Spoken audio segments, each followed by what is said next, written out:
नमस्कार दोस्तों। जैसा कि आप सभी जानते हैं कि पिछले 2 महीने से शहीद स्मारक पर युवा डटे हुए हैं अपने रोजगार को लेकर, क्योंकि राजस्थान के अंदर भाजपा की भजनलाल सरकार आते ही पहला काम युवाओं को बेरोजगार करने का किया। बड़ी बात यह है कि 2 महीने हो गए, सरकार का कोई भी नुमाइंदा अभी तक इनके पास नहीं आया।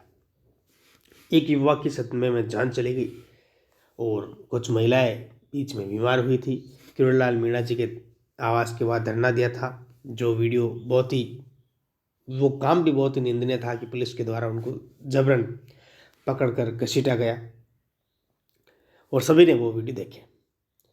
आज भी काफ़ी युवा बीमार हो रहे हैं। मतलब आप सोच नहीं सकते कि ऐसा हो रहा है, वो भी भाजपा की भजनलाल सरकार में। क्या युवा अपनी मांग रख नहीं सकता? ऐसा ही एक और हुआ कि भाई युवाओं ने मुख्यमंत्री जी को ज्ञापन देने की कोशिश की। जब ज्ञापन उन्होंने नहीं लिया और कहा कि भाई अभी हम नहीं लेंगे, मतलब 2 घंटे इंतज़ार करने के बाद भी ज्ञापन नहीं लिया, तो फिर उनकी सभा में युवा मित्रों ने एक तरीका निकाला। वो तरीका क्या था? उनकी सभा में सबसे आगे बैठ गए और अपने पोस्टरों के माध्यम से अपना दुख व्यक्त किया कि सरकार हमारा रोजगार ना छीने। पोस्टर लगाकर उनके सामने दिखाए। उसका यह असर हुआ कि वहाँ पर देखो, जब मुख्यमंत्री जाएंगे तो मीडिया वाले भी होंगे, तो मीडिया वालों ने कवरेज बताना शुरू किया। उससे पहले पुलिस के द्वारा इनको भी बैठा दिया गया। असर ये देखने को मिला कि बाद में इनका ज्ञापन लिया गया। मतलब यही है कि युवा जब तक उग्र नहीं होंगे, जब तक दूसरा कोई तरीका नहीं निकालेंगे, तब तक सरकार सुनेगी नहीं। मूक दर्शन बन के बैठिए। चलेगा, वीडियो आपको बता देते हैं। ये देखो, इस प्रकार दिखाया गया। ये सभा है, इनकी चल रही धन्यवाद सभा है। ये सामने मुख्यमंत्री जी भाषण दे रहे हैं। ये देखो, मीडिया वाले कवर कर रहे हैं इसको, ये कर रहे हैं। और ये सामने इनके बुजुर्ग वगैरह, इनके परिवार वाले सभी दिखा रहे हैं कि भाई एक युवा मित्र की जान चली गई, आप हमारी ओर ध्यान दें। सब खड़े हो गए यहाँ पर आगे। तो देखो, थोड़ी देर बाद पुलिस वाले आएंगे। तो ये देखो ज्ञापन है, देखो यहाँ पर दिख रहा है, ये ज्ञापन नहीं लिया गया। इस प्रकार युवाओं की आवाज दबा रहे हैं। ये देखो पुलिस वाले आ गए, ये आगे, ये देखो। आपको बताएं, एक गारंटी को माननीय यशस्वी प्रधानमंत्री नरेंद्र मोदी जी पूरा करते हैं। तो आपने देखा किस प्रकार मतलब आपके हक को भी दबाया जाएगा। ये कहाँ क्या न्याय है? 5,000 युवाओं का आपने रोजगार छीना है, आवाज दबा रहे हो। एक मतलब ऐसे आंदोलन की आवाज दबा रहे हो। बीच में ना तो कोई पुलिस प्रशासन सहयोग कर रहा था, बिल्कुल सहयोग नहीं कर रहा था। धरना नहीं दिया जा रहा, अभी तक परमिशन नहीं दे रहे। पीने की व्यवस्था नहीं है वहां पर, पानी की, बाथरूम शौचालय सभी बंद कर रहे हैं। पूरे तरीके से मजबूर कर रहे हैं युवाओं को।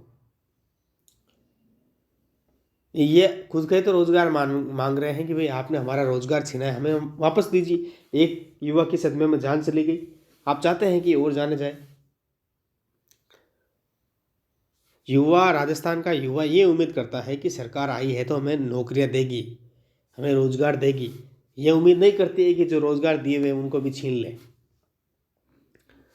सरकार से निवेदन है कि इन युवाओं को वापस बहाल किया जाए, वरना ये 5,000 युवा केवल 5,000 नहीं है।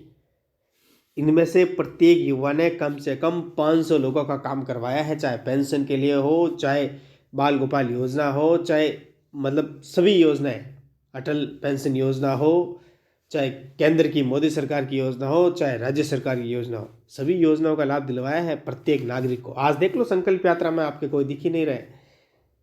विकसित भारत यात्रा में देख लो आप, कहीं दिख रहे हैं? कहीं नहीं दिख रहे हैं, खाली है कुर्सियाँ।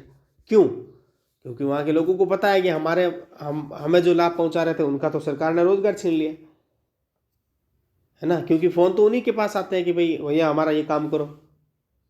2 साल के अंदर सोच लो कि प्रत्येक बंदे ने 500, कम से कम है ये, बाकी संख्या ज़्यादा है, तो आप मल्टीप्लाई कर लेना, 500 इंटू 5,000, 25 लाख बनते हैं। और 25 लाख, उन 500 के पीछे अब परिवार देखो, उनके परिवार देखो, यानी सीधा 50 लाख, यानी ये सीधे रूप से 50 लाख लोगों के संपर्क में है।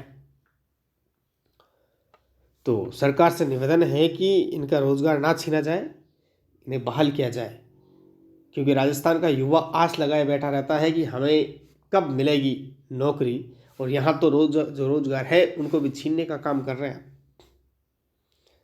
आप टेक लगा रहे हो कांग्रेस का, बहाना बना रहे हो, सारे सबूत है, आप डिबेट करो, युवा मित्रों के साथ में आओ, आप फिर डिबेट करो, अपना तर्क दे रहे हो, सारे सबूत हैं इनके पास कि किस प्रकार वैकेंसी निकली, किस प्रकार ज्वाइनिंग हुई। जो IAS अधिकारी है फिर उनका क्या करोगे आप, जो जिन्होंने इनका इंटरव्यू लिया। ये तरीका बिल्कुल गलत है, बहाने बनाना। आप आओ ना, सीधे रूप से डिबेट में आओ कि भाई आओ, संघर्ष समिति के सामने डिबेट में आओ, सबूत मांगो, आप धरने स्थल पे आकर कहो कि ये है, फिर बताएंगे वो आपको पूरा का पूरा। आप तो आने ही नहीं दे रहे हो, उनकी आवाज़ को दबा रहे हो। खुले रूप से आओ। अब शांतिपूर्ण धरना प्रदर्शन कर रहे हैं ये युवा, ऐसा ना हो कि ये उग्र हो जाए, इसलिए आप जल्दी से जल्दी इनका रोजगार बहाल करें, क्योंकि आस लगाए बैठे हैं। 2 महीने हो गए, 2 महीने, क्या बीती होगी इन पर। युवाओं की आवाज़ बने और इनका रोजगार बहाल करें। जय हिंद, जय भारत।